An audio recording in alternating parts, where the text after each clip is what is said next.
ಯಾಕೆ ಹೇಳ್ಬೇಕು ಅಂತಂದ್ರೆ, ಯಾಕೆ ಸೂರ್ಯನೇ ಅಂತ ಹೇಳ್ಬೇಕಂದ್ರೆ ಹೆಸರಿಗೆ ತಕ್ಕಂಗೆ ಇವರು ಸೂರ್ಯನೀಯ.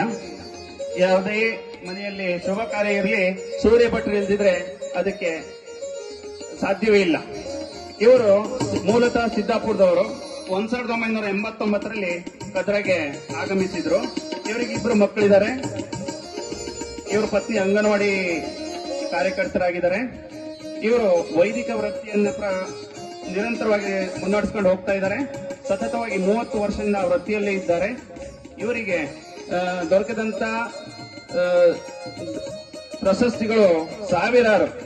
ಜಿಲ್ಲಾ ರಂಗಮಂದಿರ ಅಂಕೋಲ, ಇವರ ಕಲಾ ಸೇವೆ ಅಂಕೋಲದಿಂದ ಬಿಜಾಪುರದವರೆಗೂ ಇದೆ. ಅಂದ್ರೆ ಹೆಚ್ಚು ಕಮ್ಮಿ ಎಷ್ಟು ಪಾತ್ರ ಮಾಡಿರ್ಬೋದು ಅಂತಂದ್ರೆ ನೀವು ಊಹೆ ಕೂಡ ಮಾಡಿರಂಗಿಲ್ಲ. 600 ಪಾತ್ರವನ್ನ ಇಲ್ಲಿವರೆಗೆ ಅವರು ಪೂರೈಸಿದ್ದಾರೆ.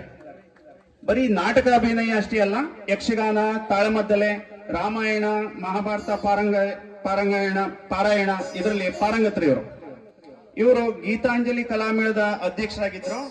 ಈಗ ಸಾಮಾನ್ಯ ಸದಸ್ಯರಾಗಿ ಇದ್ದಾರೆ. ಅದೇ ರೀತಿ ಜಿಲ್ಲಾ ರಂಗಭೂಮಿ ಕಲಾವಿದರ ಸಂಘದ ಸದಸ್ಯರು ಕೂಡ ಹೌದು.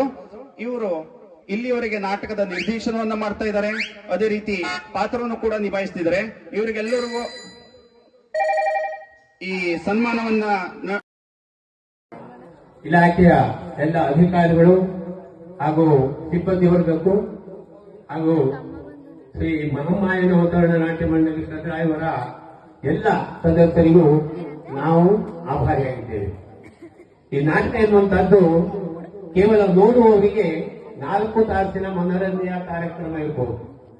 ಆದರೆ ಕಲಾವಿದರಿಗೆ ಮತ್ತು ಈ ಕಲೆಗೆ ಸಹಾಯ ಮಾಡುವಂತಹ ಎಲ್ಲ ಕಲಾ ಪ್ರೋತ್ಸಾಹಕರಿಗೆ ಕನಿಷ್ಠ 1 ತಿಂಗಳ ಕೆಲಸ ಇರ್ತದೆ. ಯಾಕೆಂದ್ರೆ ನಾವು ಪ್ರತಿದಿನ ಇದನ್ನ ಪ್ರಾಕ್ಟೀಸ್ ಮಾಡಬೇಕಾಗ್ತದೆ.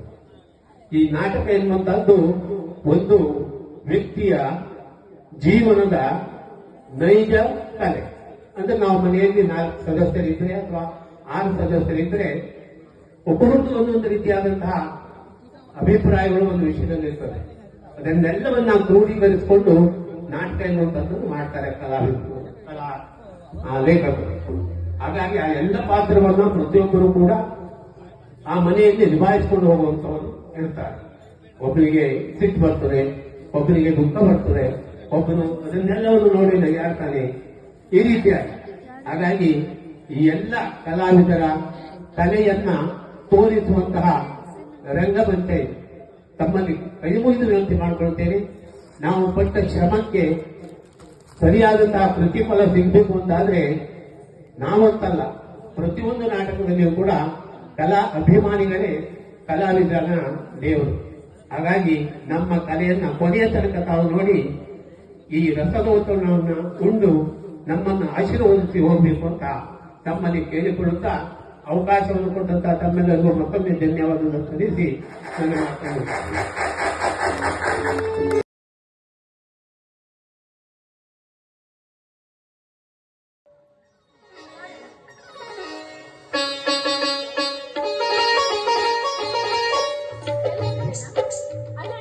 ಪ್ರತಿದಿನ ಯಾವಾಗ್ಲೂ ಬೇಗ ಬರ್ತಾ ಇದೆ. ಇಷ್ಟೊತ್ತಾದ್ರೂ ಬಂದಿಲ್ಲ ಅಂತ ನಿನ್ನ ದಾರಿಯೇ ನೋಡ್ತಾ ಇದ್ದೆ. ಇಷ್ಟೊತ್ತು ಯಾಕೆ? ಏನಾಯ್ತು ಅಂದ್ರೆ ಏನಾಯ್ತಣ್ಣ? ಏನಾಯ್ತಂತ ಹೇಳು. ನೀನು ಹೇಳಿದ್ರೆ ನಿನಗೆ ನನ್ನ ಮೇಲೆ ಆಣೆ ಆಗಿದೆ. ಏನಮ್ಮ ನೀನು ಇಷ್ಟು ಸಣ್ಣ ಸಣ್ಣ ವಿಷಯಕ್ಕೆಲ್ಲ ಆಣೆ ಪ್ರಮಾಣ ಮಾಡಿಕೊಂಡು? ಅಲ್ಲಮ್ಮ, ಏನಮ್ಮ ಹೇಳು ಮತ್ತೆ, ಏನಂತ ಹೇಳು. ನೀನೀಗ ಆಣೆ ಪ್ರಮಾಣ ಮಾಡಿದ್ದೆ ಅಂದ್ಮೇಲೆ ಹೇಳಲೇಬೇಕಾಯ್ತು, ಅನಿವಾರ್ಯ. ನೋಡಮ್ಮ, ನಿನ್ನೆ ರಾತ್ರಿ ನಾನು ಊಟ ಮಾಡಿ ಮಲಗಿದ ನಂತರ ನಿನ್ನ ಆದಿ ಮನೆ ಬಂದ. ಬರ್ಬೇಕಾದ್ರೆ ಅವಳು ನಿನ್ನ ಹತ್ರ ನನಗೆ ಹಸಿವಾಗಿದೆ ಊಟ ಕೊಡೋದು ನಾನು ಮಲ್ಕೊಟ್ಟಿದ್ದು ಎಲ್ಲ ವಿಷಯವನ್ನ ಕೇಳಿದೆ. ಆಗ ನೀನು ಅವನಿಗೆ ಸಮಾಧಾನವನ್ನ ಮಾಡಿದಂತ ಮಾತನ್ನು ಕೇಳಿಸ್ಕೊಂಡಮ್ಮ. ನಾನು ಕೇಳಿಸ್ಕೊಂಡೆ. ಆಯ್ತು, ಕೇಳಿಸ್ಕೊಂಡು ಏನ್ ಮಾಡ್ದೆ ಹೇಳು. ಮನೆಯಲ್ಲಿ ಮನೆಯಲ್ಲಿ ಮನೆಯಲ್ಲಿ ಮನೆಯಲ್ಲಿ ಏನಾಯ್ತಣ್ಣ? ಅಡುಗೆ ಮಾಡ್ಲಿಕ್ಕೆ ಒಂದೇ ಒಂದು ಸಾಮಾನು ಇಲ್ವೇ?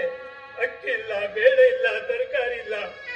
ಹಾಗಾಗಿ ನನ್ನ ಹೊಟ್ಟೆಯನ್ನ ತುಂಬಿಸುವುದಕ್ಕಾಗಿ ಅನಾರೋಗ್ಯಕ್ಕೆ ತುತ್ತಾಗಿರುವ ತಾಯಿ ನಿನ್ನ ಅಣ್ಣನ ಹೊಟ್ಟೆಯನ್ನ ತುಂಬಿಸುವ ಸಲುವಾಗಿ నేను ಯಾರದ್ದೋ ಮನೆಯಿಂದ ಒಂದು ಮುಷ್ಟಿ ಅನ್ನವನ್ನ ಬೇಡಿಕೊಂಡು ಬಂದು ನನ್ನ ಹೊಟ್ಟೆಯನ್ನು ತುಂಬಿಸಿ ನೀನು ಊಟ ಮಾಡದೆ ಅವರಿಗೂ ಕೂಡ ನೀಡದೆ ನೀವಿಬ್ಬರು ಉಪವಾಸ ಮಲಗಿದ್ದನ್ನ ಕೇಳಿದ ಕೇಳಿ